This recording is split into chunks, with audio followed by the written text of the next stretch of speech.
Les saludo desde Conciencia Auditiva, concretamente lo estamos haciendo el programa desde Guanajuato, esperando que tener un tour dentro de la ciudad. Y saludo con mucho cariño a mi querido amigo Gerardo Alvarado Hierro. Y yo, como siempre, buen amigo, el doctor Carlos Barra Molán.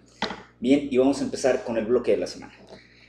Vamos a empezar con un bloque que hemos denominado Disimulo y Simulación, los candidatos para el 2018.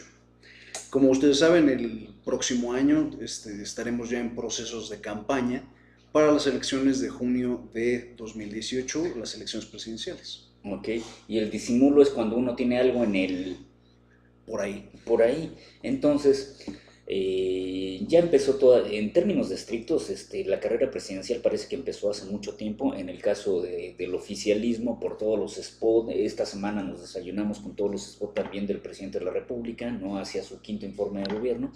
Pero también el PRI había tenido ya varias reestructuraciones en todo esto. Y la reestructuración que nunca le encontré sentido, siendo honestos, fue de Enrique Ochoa Reza como presidente del PRI. Me parece que necesitaba otro tipo de figura. Sin embargo, a él lo nominaron como tal y es el presidente del partido. Y ahora lo que hay es una especie, como dice Gerardo, de simulación. Hace dos semanas aproximadamente nos topamos con que había habido una noticia de apertura dentro de la estructura del PRI, en donde inclusive simpatizantes del partido, no militantes, simpatizantes podían convertirse en candidatos del partido, inclusive candidatos a la presidencia de la República. Cuestión que, más allá de cualquier cosa, me parece que es una gran simulación. Sí, porque sabemos cuáles son los cuatro. Incluso esta semana, el día de ayer, dijeron quiénes eran los posibles cuatro candidatos. Claro. Y decían que estaba entre José Antonio Meade, entre Miguel Ángel Osorio Chong, estaba entre José Narro, ¿sí estoy bien? ¿Es José Narro, el ex rector de Sí, la universidad? exacto. Y Nuño. Y Nuño. Entonces son esos los cuatro jinetes del Claro, pericalipsis. y los tres que están ahí, los ha mantenido sin Narro. Los tres que están ahí en el gobierno los ha mantenido Enrique Peña, ¿no? Faltaría, no sé si dentro de todo este abanico podría caber todavía, Videgaray. claro, que es su gran amigo, ¿no? Luis Videgaray, que es como alguien que protegió durante el sexenio, lo sacó de un lugar, lo metió a otro, intentó girar el abanico por ahí, ¿no? Y antiguamente, dentro de las lógicas, cuando yo estudiaba ciencia política, dentro de las lógicas del poder en México, sobre todo en la selección del candidato en el que fuera el partido oficial histórico, que era el Revolucionario Institucional, habían un juego de tres ideas o tres premisas que se decía siempre que tenía el presidente de la República para seleccionar al candidato. Porque si alguien cree, perdón, si alguien de aquí puede creer que el candidato proviene de la base militante, me parece Es fantasioso. que está un poco equivocado el asunto. Bueno, las tres premisas eran que el presidente de la República tenía que decidir entre quién debe ser, quién conviene que sea y quién quiero que sea. O sea, eran las tres variables que se jugaban, en las cuales había un acto así como de raciocinio en alguno de los casos. A veces en otros a lo mejor la cosa estaba clara por ciertas actitudes que había tenido el candidato, ¿no? Entonces, en este abanico, me parece que la selección debería acotarse. En primera instancia, si vamos a hablar de esto, debería estar evidentemente Miguel Osorio, debe estar Mid, pero donde yo tengo mis dudas de todo esto es con Narro y es con Nuño. Con Nuño porque después del fracaso de lo que ha sido la reforma educativa, que realmente aquí dijimos muchas veces que había sido una reforma laboral más que una reforma de orden educativo, ¿no? De la estructura del magisterio, me parece que quedó prácticamente desahuciado antes de llegar a cualquier tipo de cosa. Empezó así como con bombo y platillo y campanas, y después la cosa se erosionó. En el caso de Narro, yo no digo que Narro no sea un tipo inteligente, no digo que Narro no tiene una trayectoria, inclusive ahora una trayectoria también muy ligado a lo público, ¿no? Como médico, pero me parece que no concita ciertas cuestiones importantes de entretejimiento al interior del partido. Y esto me deja solamente a mí, Carlos Barra, me dejaría dos posibilidades. Uno es José Antonio Meade, que José Antonio Meade parece dentro de una baraja de naipes, o dentro de los naipes, parece como el comodín. El comodín que trabajó dentro de otros sexenios, que no tiene partido, que no necesariamente está afiliado a un partido, y que es un tecnócrata que funciona bien dentro de la tecnocracia, que eso es muy importante para el Estado mexicano, que concita bien, que es algo que no se ha dicho, concita bien con los grandes capitales que hay, no solamente aquí en México, sino también en el extranjero. Es decir, el tipo tiene trazos a nivel del capital financiero muy importante. Okay. ¿Y qué pasó precisamente del sexenio pasado a este sexenio, en el cual nuevamente ha tenido dos carteras de peso importante, y eso le juega bien? Es decir, no estaría manchado por alguna especie de, ni siquiera de cuestión de corrupción, ni mucho menos, ¿no? Y la otra es Miguel Osorio, que Miguel Osorio es el que está detrás, uno de los artífices, de los constructores de algo muy importante dentro del sexenio de Peña Nieto, que es el Pacto por México. Las reformas estructurales. Consecutivamente, el camino a la reforma estructural, que parece que el pacto era la transición para poder lograr la reforma estructural o las reformas estructurales. Después es el encargado de la política interna, donde hemos visto durante todo el sexenio que le han cortado la cabeza. Le cortaron la cabeza a Jesús Murillo, le cortaron la cabeza a Marisela Morales, le cortaron la cabeza a varios que estaban dentro de esta procuración de justicia y dentro de este equilibrio interno de la política, y a Miguel Osorio no lo vimos tocarlo. Yo no vi que lo tocaran. Incluso después de la fuga del Chapo. Claro, y recuerden que aparece dentro de estas posturas de diálogo que son muy importantes dentro del secretario de Gobernación, aparece dirimiendo un problema que podía haber girado hacia otra órbita, que fue el problema del Politécnico. No sé si lo recuerden, que salen mangas de camisa hablando con los estudiantes. Y bueno, entonces, estos dos candidatos tienen un peso específico importante, pero no siempre la decisión final, la decisión del presidente de la República, dentro de quien nominaba antiguamente esto, no siempre es la decisión racional, porque nosotros podemos pensar, bueno, pues entonces tiene mucho capital político y también lo tiene Miguel Osorio, pero no necesariamente tienen que ser ellos, ¿eh? Ese es el problema, que no hay... Hay un cálculo de Forbes que salió esta semana, no recuerdo si es esta semana o la semana pasada, Forbes en inglés. Y Forbes hace un cálculo de cuánto dinero está faltando de la administración de Peña. Y le calcula que más o menos al día de hoy son algo así como 176,000 millones de pesos que están desaparecidos. O sea, que no cuadran en la cuenta pública. Ajá, sí. 176,000 millones. Yo me pregunto, de quedar Osorio o de quedar Meade, ¿quién tiene más probabilidades de buscar esos 176,000 millones faltantes? Porque creo que la elección final del gran elector presidente de la República tendría que ver con cubrirse sus propias espaldas. Ok, podría ser Meade. Y no, yo creo que Meade me parece menos leal de lo que podría ser Osorio. Creo que Osorio tiene más tablas en el juego. Ok. Y en esas más tablas en el juego, finalmente recordemos que quien maneja la inteligencia política, militar, policial de este país en este momento es Miguel Osorio. Ahora, hay otra variable que yo he visto que se está como perfilando, sobre todo en el periodismo. Hay otra variable que es, amén de esto, ¿qué candidato puede ganar? O sea, no tan solo, muy leal al presidente de la República, muy leal a la estructura partidista, no sé, pero aparte, ¿quién de ellos realmente, claro, puede ganar? Bueno, lo que pasa es que eso es una pregunta interesante. Mira, estadísticamente, en el año 2000 el PRI gobernaba 21 entidades, que hasta ese momento era prácticamente el 60% del país, el 65% del país, y perdieron contra Fox, porque postularon a un mal candidato. La Bastida era un candidato mediocre, había 70 y tantos años de tradición priista que ya nos tenían fastidiados.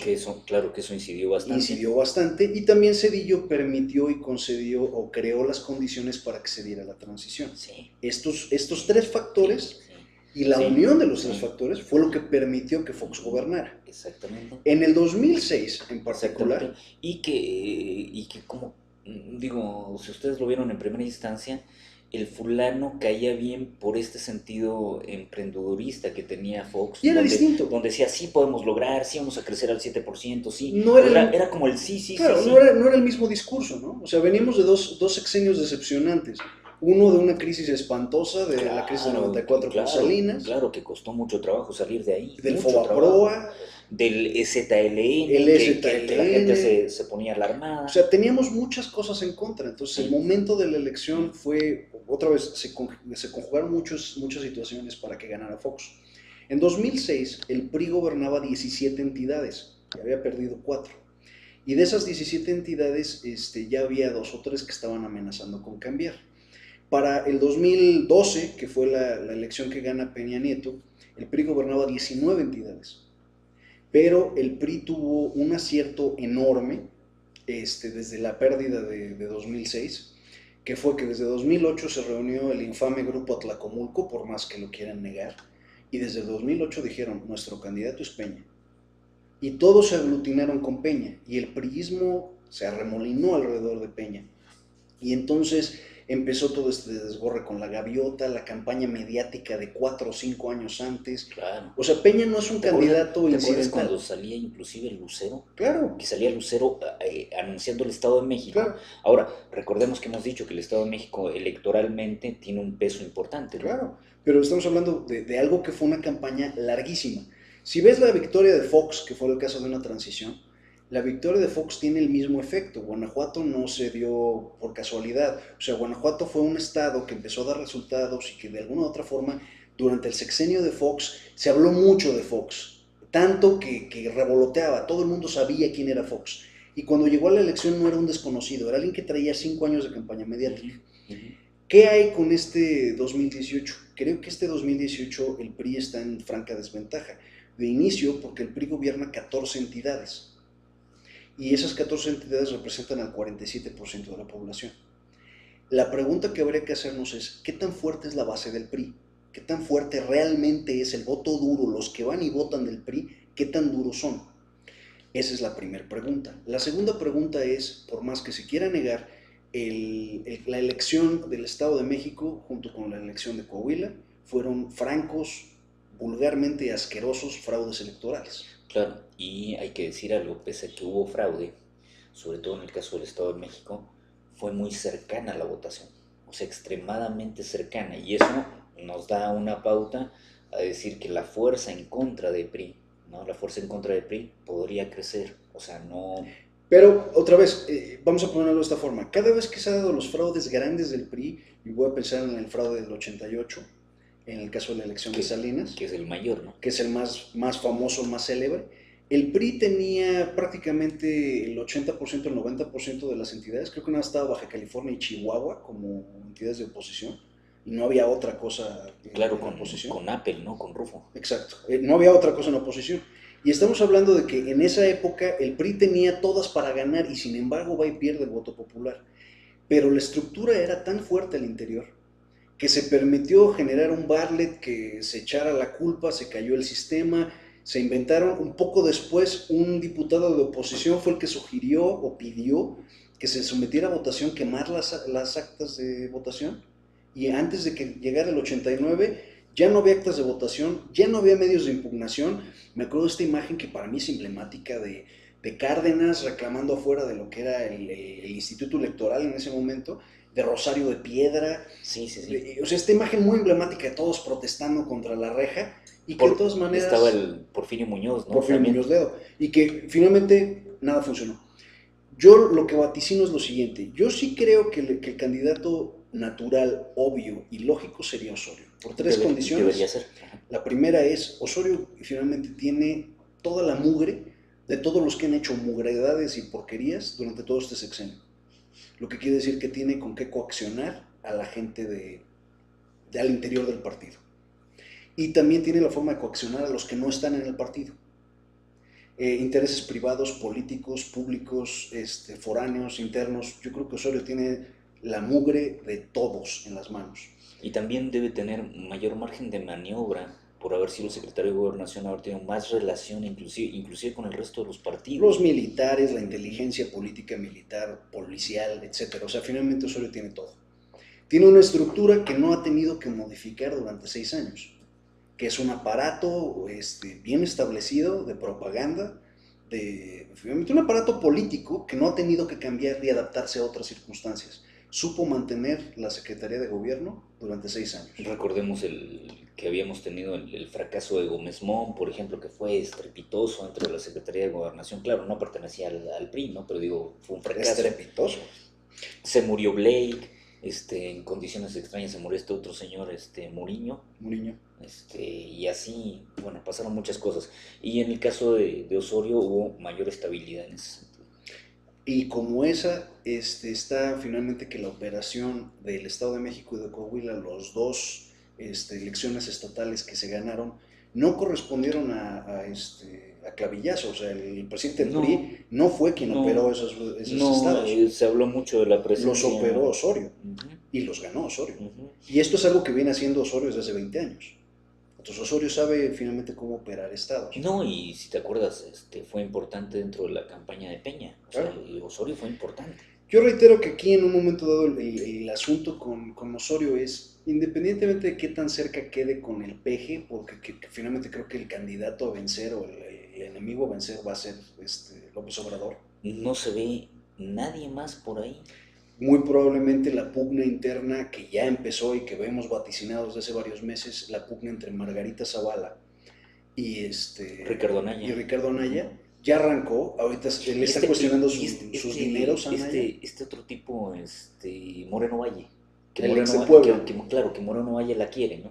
Pero Moreno Valle... Pero podría... Se especuló que si Moreno Valle era gente de Osorio y que en un momento dado Moreno Valle era nada más el factor... vamos a llamarle un factor dinámico para poner ahí las cosas en movimiento, también es altamente probable.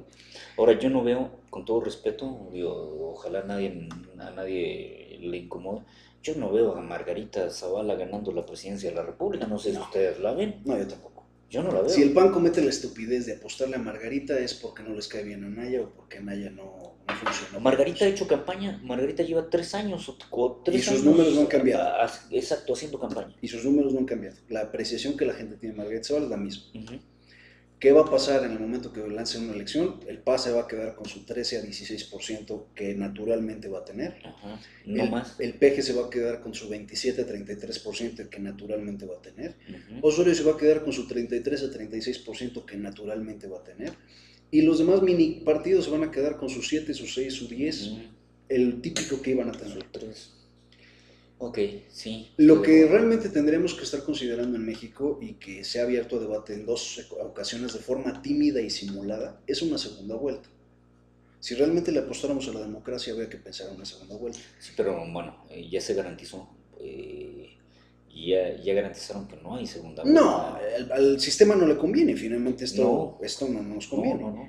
Pero es una situación realmente de crisis de identidad en México. Creo que están las condiciones para que nos revivamos el fraude del 88 para este 2018, porque yo sí creo que el voto popular va a favorecer a López Obrador. Creo que en este punto la gente está dispuesta a apostarle al populismo, a pesar de Trump y a pesar de cualquier otro populista, húngaro, que siempre me olvida el nombre, el que está en Polonia, a pesar de cualquier otro populismo que veamos a nivel internacional que no nos guste y nos parezca peligroso, el de Theresa May, a pesar de cualquier otra forma de conservadurismo, etcétera, de todas formas, creo que este país en este momento podría apostarle a López Obrador y con todo y esa apuesta, el PRI va a encontrar la forma de voltearlo y cambiarlo. Recordemos que el PRI tiene el control en este momento de quién elige. No le cambiaron el nombre al IFE por INE nada más por coincidencia. No está el torero que ha probado ser ampliamente incompetente nada más por casualidad. O sea, esto tiene que ver con un plan de emergencia en caso de que fuera absolutamente necesario y va a ser necesario en 2018. Ahora, si te diste cuenta, también como factor externo, si lo vieron, ya han habido declaraciones del gobierno de Washington, concretamente de Trump, que López Obrador no es el candidato que ellos apoyarían o que desearían, claro, es decir, mucho antes de que se lleve a cabo la elección. Y es interesante que lo menciones. Esta semana antepasada, el 12 y 14 de agosto, se reúne Loretta Jacobson con Meade en un restaurante en Reforma. Interesante, ¿no? Y hay una foto ahí. Ella es la embajadora de Estados Unidos en México. Entonces es interesante porque la especulación que vino inmediatamente fue, claro, Estados Unidos está de acuerdo con Meade, pero no estaría de acuerdo con Osorio. Yo creo que si han tenido reuniones Estados Unidos con Osorio, ya han tenido 20. Yo creo que esta es otra cortina de humo y otra simulación. Podría serlo. Dudo mucho que sea Meade. Yo creo que hasta, con todo el debido respeto, hasta la cara de pendejo tiene. Dudo que sea Meade. Yo, Sí y creo además, que puede ser Osorio. además de esta cara de San Alejo, otra de las cosas que veo es que tampoco no es muy conocido. No. O sea, pese a que es un funcionario que trabaja bien, Y no lleva es, 16 años claro, metido. claro, no es muy No. identificable socialmente hablando. Y Osorio sí. Sí, y Osorio sí. Entonces, mucho cuidado porque esta va a ser interesante. Esta va a estar, esta va a ser para los anales de la Bueno, y historia. se supone que el candidato del PRI va a surgir en el mes de diciembre. O sea que está todo preparado ya para que tengamos la noticia. Bueno, los dejamos con una O sea, canción. como que causa más impacto esto saber quién va a ser el candidato del PRI que Sí, saber porque, quién va a ser el del PAN, ¿no? claro, porque otra vez, lo entendemos la lógica en este momento. El PRI finalmente ha sabido mantener el poder. Aunque haya perdido entidades, aunque haya perdido credibilidad, aunque tenga un presidente completamente en contra, aunque tenga el fantasma de Ayotzinapa, de Tlatlaya, independientemente de todo lo que hayan hecho en términos de estupideces, siguen teniendo el poder y lo sabemos. No es sorpresa para nadie que después de ver el fraude del Estado de México, va a haber un fraude a nivel nacional. No, Punto. y algo muy importante en todo este trayecto, este sexenio, hay que decirlo, este sexenio se desgastó y se erosionó. Y sin embargo, pese a toda esa erosión, no se ve, o sea, yo no veo empoderado a otro tipo de partidos como PRD o como PAN, o sea, que digamos, estos son los que van a dar la gran batalla en la elección de 2018. Eso no lo parece, por El PRI ningún lado. pierde cinco estados que debió haber ganado en las elecciones intermedias del año pasado. Ujú. Para ser honestos, Y el y PRI aquí las debió sufre. haber perdido todas. Claro, y aquí por ejemplo en Hidalgo sufre, que Claro. Hidalgo es históricamente priista, y aquí sufrió, ¿eh? A Oaxaca. Vaya, hay varias entidades que el PRI finalmente debió haber perdido, no las perdió, se aferró. Y yo ahí no creo que haya sido tanto la competencia del PRI como la incompetencia de la oposición. El PRD pudo verse mejor amafiado con Morena y crear un frente común de izquierda, pero no lo quisieron hacer. Están divorciados. Y ese divorcio les Están cuesta divorciados. 12% a uno sobre el otro. Sí. Si en este momento tú unes al Eso, PRD con Morena, esa es una de las variables que no dijimos y que es positiva para PRI. O sí, sea, mientras más divididos estén, claro, mejor. entre más atomizada esté la partidocracia, más chance de ganar la elección. Efectivamente. Entre más unida esté, menos chance. Efectivamente. Vamos a dejarlos con una canción eminentemente política que habla de corrupción. Es de Pink Floyd del año 1989. La canción se llama The Turning Away, voltear la cara. Entonces es interesante porque la canción narra todas las experiencias que hay en términos de política, de ver un problema y nada más voltear la cara y fingir como que no está ocurriendo. Muy ad hoc para el tema que estamos tratando, The Turning Away de Pink Floyd. Volvemos.